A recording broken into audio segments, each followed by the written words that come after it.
السلام علیکم ورحمۃ اللہ وبرکاتہ۔ میں خیریت کے ساتھ ہوں اور اللہ سے دعا ہے کہ آپ حضرات کو بھی خیریت سے رکھیں۔ آج ہم حضرت بلال حبشی رضی اللہ تعالیٰ عنہ اور ان کا اسلام اور ان کے مصائب پہ بات کریں گے۔ حضرت بلال حبشی رضی اللہ تعالیٰ عنہ سے کون ناواقف ہے؟ ہمیشہ مسجد نبوی کے مؤذن رہے ہیں۔ جب آپ صلی اللہ علیہ وسلم نے اس دنیا سے پردہ فرمایا تو حضرت ابو بکر صدیق رضی اللہ تعالیٰ عنہ سے اجازت لے کے جہاد میں چلے گئے۔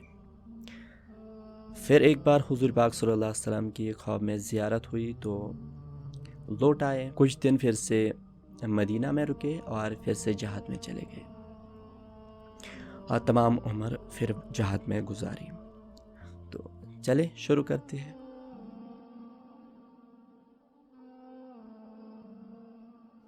ہم سب کو پتہ ہے کہ حضرت بلال حبشی رضی اللہ تعالیٰ عنہ غلام تھے اور یہ ایک کافر کے غلام تھے۔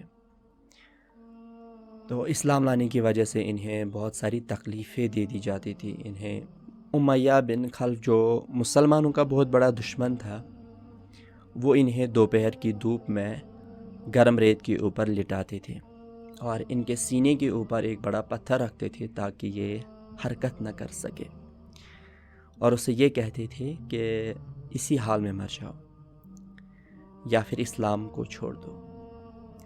لیکن وہ اس کے جواب میں احد کیا کرتے تھے، یعنی کہ معبود ایک ہی ہے۔ رات کو زنجیروں کے ساتھ باندھ کر ان کو کوڑی لگائے جاتے تھے اور اگلے دن ان زخموں کو تازہ کرنے کے لیے انہیں گرم ریت کے اوپر لٹایا جاتا تھا تاکہ یہ تڑپ تڑپ کر مر جائے یا پھر اسلام سے پھر جائے۔ عذاب دینے والے اکتا جاتے تھے، کبھی ابو جہل کا نمبر آتا تھا تو کبھی امیہ بن خلف کا تو کبھی کسی اور کا۔ ہر شخص اس کی کوشش کرتا تھا کہ ان کو عذاب دینے میں زیادہ سے زیادہ زور لگائے۔ حضرت ابو بکر صدیق رضی اللہ تعالیٰ عنہ نے جب ان کو اس حال میں دیکھا تو ان کو خریدا اور آزاد کیا۔ عرب کے بت پرست لوگ اپنے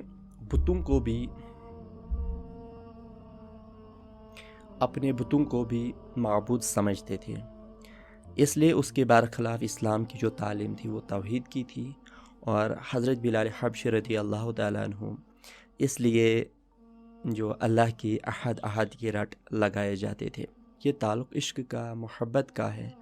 ہم دیکھتے ہیں دنیاوی چھوٹی چھوٹی سی محبتوں میں جب کسی کو کسی سے محبت ہو جاتی ہے تو ان کا نام انسان بے وجہ رٹا جاتا ہے اور اس کا کوئی فائدہ بھی نہیں ہوتا، جبکہ ہم جانتے ہیں اللہ وحدہ لا شریک کا نام رٹنے میں اس دنیا میں بھی فائدہ ہے اور آخرت میں بھی فائدہ ہے۔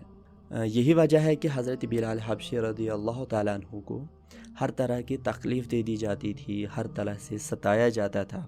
مکہ کے لڑکوں کے حوالے ان کو کیا جاتا تھا کہ وہ ان کو کوچے گلیوں کے چکر لگائے، لیکن وہ تھے کہ احد کی رٹ لگائے جاتے تھے، اور شاید یہی صلہ تھا کہ اللہ نے ان کو ایسا بڑا مقام دیا۔ سفر حضر میں اللہ کے حبیب صلی اللہ علیہ وسلم کے ساتھ رہے اور ہمیشہ اذان کی خدمت انہی کے سپرد کی گئی تھی۔ حضور پاک صلی اللہ علیہ وسلم کے وصال کے بعد مدینہ طیبہ میں رہنا اور حضور پاک صلی اللہ علیہ وسلم کی جگہ کو خالی دیکھنا ان کو برداشت نہیں ہوا، تو جہاد کے ارادے سے چل دیے اور کافی عرصے تک واپس نہیں آئے۔ پھر ایک دن حضور اکرم صلی اللہ علیہ وسلم نے خواب میں فرمایا کہ اے بلال، یہ کیا ظلم ہے، ہمارے پاس اب آتے ہی نہیں ہو۔ آنکھ کھلنے پر سفر شروع کیا اور مدینہ طیب میں حاضر ہوئے۔ حضرت حسن و حسین رضی اللہ تعالیٰ عنہ نے اذان کی فرمائش کی۔ لاڈلوں کی فرمائش ایسی ہے کہ انکار کی کوئی گنجائش ہی نہیں۔ اذان کہنا شروع ہی کی کہ مدینہ طیبہ میں حضور اکرم صلی اللہ علیہ وسلم کے زمانے کی اذان کانوں میں پڑھ کر ہی کوہرام مچ گیا۔ عورتیں تک گھروں سے نکل کر روتی ہوئی آئی۔ پھر چند روز مدینہ منورہ میں قیام رہا اور پھر ہمیشہ کے لیے جہاد میں چلے گئے۔ 20 ہجری کے قریب ان کا دمشق میں انتقال ہو گیا۔ یہ تمام واقعات اللہ رب العزت ہماری ہدایت کا ذریعہ بنائے۔